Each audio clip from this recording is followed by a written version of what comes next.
ترومان ايه 77 زي ما شفنا في الشرح السابق.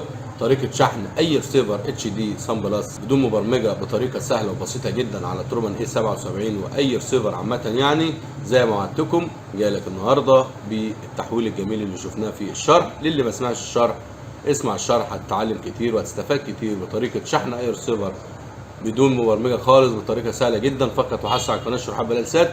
سوفت اللي هقدمه لك النهارده سوفت حديث، سوفت محترم، سوفت جميل لسه نازل، والكل الاشباه للترومان ايه 77 ال ام 4 ميجا. سوفت مميز، والميزه هنا ان احدث اصدار اليوتيوب، يعني اليوتيوب شغال فعلا على السوفت الجديد ده، ومن زمان ما نزلناش سوفت حديث يدعم اليوتيوب لاجهزه ال ام 4 ميجا. ايه القصه، ايه الحوار، ايه شرح النهارده وتحويل النهارده؟ اسمع الفيديو كامل عشان تقدر تحصل على المعلومه كامله متكامله. وما تنساش اعجاباتك وتعليقاتك الجميله واشتراك في القناه عشان تحصل على كل الشروحات بدون اي مقابل خالص.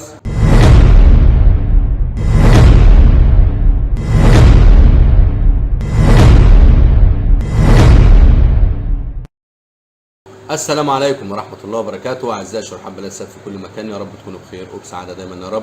موضوع النهارده وشغل النهارده وتحويل النهارده حاجة جميلة، حاجة محترمة لأجهزة الترومان ايه 77. الجهاز ده فيه منه أشباه كتير، الجهاز ده موجود في السوق، موجود عند كل الناس، له أشباه كتير في السوق. الجهاز اللي بتكلم عليه النهارده سان بلس 1506 تي في واتش في ال ام فلاش 4 ميجا بدون واي فاي داخلي.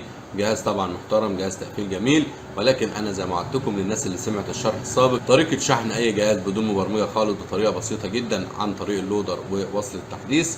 جاي النهارده كان في تحويل مميز حولته للجهاز الترومان اي 77. جاي النهارده نزلوا لك لكل الاشباه.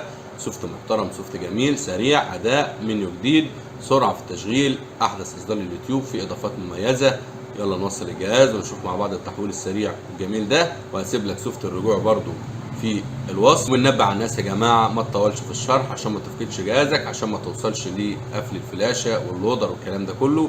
سوفت النهارده وتحويل النهارده هيبقى ان شاء الله عن طريق اليو اس بي، حاجه مميزه، حاجه جميله. يلا نوصل الجهاز ونشوف مع بعض ايه التحويل النهارده. بسم الله الرحمن الرحيم، توكلنا على الله، وصلنا الجهاز، وصلنا كل حاجه. ده منيو الجهاز، منيو محترم، منيو جميل. اتكلمنا في الشرح اللي قبل اللي فات في تحويل مميز لكل الشبكات الهوائيه، كان برضو لاجهزه الترومان. زي ما عندكم هنخش على الاصدار. عندنا اتش اس في 06 اتش في 1 اس 4، يعني سان بلس 1506 اتش في فلاش 4 ميجا بدون واي فاي داخلي. جهاز على الوضع الاصلي بيدعم الفلاش الجديد. الجهاز الاصلي سوفت محترم، بيدعم معانا ريموت التايمر وريموت ال ام، ولكن احنا عايزين نرقي من السوفت ده من الجهاز ده لاحدث اصدار في جهاز وسوفت لسه نازل السوق جديد. الجهاز ده مش في مصر، الجهاز ده خارجي، السبايدر تي 3 سبعات، حاجه محترمه، حاجه جميله.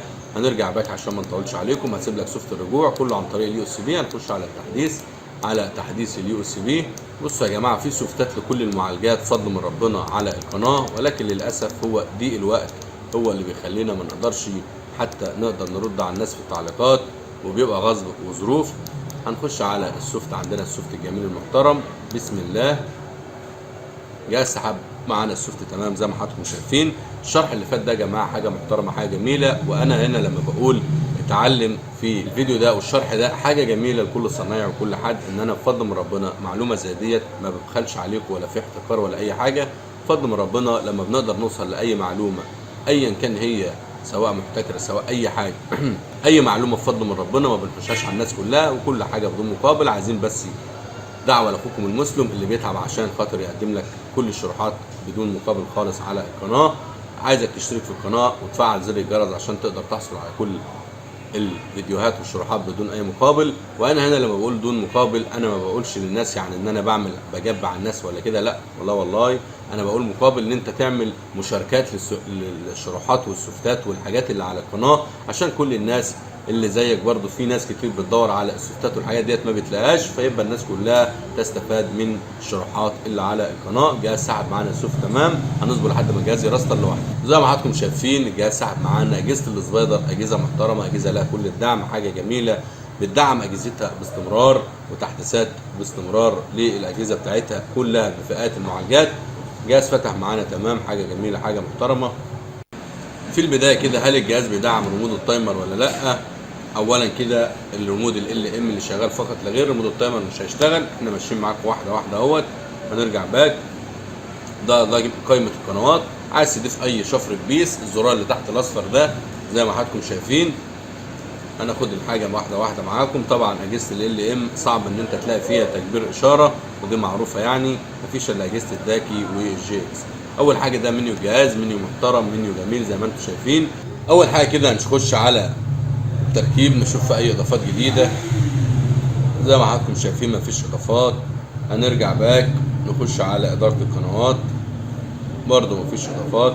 هنخش على الاعدادات، اول اختيار هنا في اللغه نخلي اللغه عربي. هنرجع باك، لو دخلنا هنا مفيش برضو اضافات جديده. لو دخلنا هنا على الاصدار، عندنا الجهاز HSB 06 HV1 S4، يعني زي ما قلنا صن بلس 1506 HV، فلاش 4 ميجا بدون واي فاي داخلي. هنرجع باك هنخش على الاختيار ده الشغل اللي الجهاز بيدعمه معانا طبعا. هنرجع باك هنخش على نتورك، وده الشغل اللي الجهاز بيدعمه معانا. طب نحب كده نوصل فلاشة الواي فاي ونشوف هل في اضافات في الجهاز ولا لا. انا موصل الفلاشه القديمه زي ما حضراتكم شايفين. طب نجرب كده الفلاشه الجديده. احنا جربنا الفلاشه القديمه مش شغاله يا جماعه بصراحه، عمال اعمل تحديث مفيش، حتى فصلت الجهاز وفتحته برضه مفيش. هجرب الفلاشه اللي هي الاصدار الجديد 7601، هنعمل برضه تحديث مفيش. طب نقفل الجهاز ونفتحه عشان برضه نتاكد. ساعات اجهزه ال ام بالذات لازم تراستر الجهاز اول ما توصل فلاشه الواي فاي، ساعات بيعلق يعني. هنخش على المنيو، هنخش على الواي فاي، نخش على خط الايثرنت. طبعا مشكله ال ام ما بيدعمش اكتر من وسيله، هو واي فاي بس. نخش على الاعداد، برضو الجهاز برضو مش مدعم معانا برضو فلاشات. طب ايه السر او ايه السبب يا عم بلال؟ يعني حتى لا مدعم الفلاشه القديمه ولا الفلاشه الجديده. طب نرجع تاني للاصدار كده، نخش على الاعدادات، هنخش على الاصدار. للاسف الجهاز بيدعم فلاشه جديده رقم الاصدار بتاعها 6032. جهاز بيدعم فلاشه جديده 6033، وديت بصراحه ممكن مش موجوده في مصر. حد علمي اللي موجود عندنا هنا 53 70 و 76 01، لكن 60 32 وانا والله ما اعرف.